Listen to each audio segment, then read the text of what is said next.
Hulk, তোমাকে চাকরি থেকে বরখাস্ত করা হলো। আজ থেকে তুমি এই অফিসে আসতে পারবে না। কিন্তু ম্যাম, আমি তো সব কাজ ঠিকভাবেই করেছি, তাও আমাকে চাকরি থেকে বের করে দিচ্ছেন কেন? আমি তোমার কোনো কথা শুনতে চাই না হাল্ক। তোমাকে আমাদের আর প্রয়োজন নেই, তুমি এখন চলে যাও। হায় রে ভাগ্য, কোম্পানির জন্য এত গাধার মতো কাজ করি, তাও ম্যাম আমাকে ষড়যন্ত্র করে বের করে দিল। আজকে যারা আমার উপর অন্যায় করেছে তাদের আমি রাস্তায় এনেই ছাড়বো। তুই এসেছিস বাবা, তোকে এমন দেখাচ্ছে কেন? মা, এত কষ্ট করার পরও আমার চাকরিটা চলে গেছে।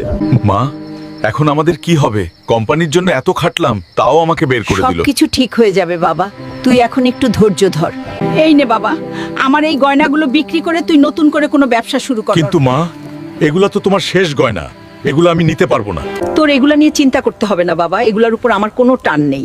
কিন্তু তুই যদি কিছু করতে পারিস, সেটাই আমার সবচেয়ে বেশি খুশির কারণ হবে। মা আমার জন্য তার শেষ গয়নাগুলো বিক্রি করে দিল। শরীর ফাইটা যাক, কিন্তু মায়ের খালি গলা আমি সইতে পারুম না। বড়লোক আমি হমুই।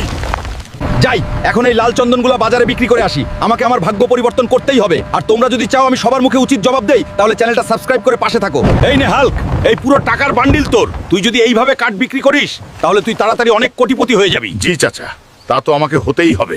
হ্যালো ম্যানেজার, আরো 50টা ট্রাক পাঠাও। এখন আমি এই পুরো মার্কেটের রাজা। মা, আমি আসছি তোমার কাছে। তোমার ছেলে আর কোনো সাধারণ মানুষ নেই। প্লিজ হাল্ক, তুমি আমাদের কোম্পানি কিনে নিও না, না হলে আমাকে যে রাস্তায় নামতে হবে। ম্যাম, এটা হলো আপনার ষড়যন্ত্রের জন্য শাস্তি। মা, চোখ খোলো। দেখো, তোমার গয়না বিক্রির টাকা আজ আমাকে এই সাম্রাজ্য দিয়েছে। এই পুরো রাজপ্রাসাদ এখন তোমার। এইভাবে সফল হতে শিখো বন্ধু, কখনো হাল ছেড়ো না।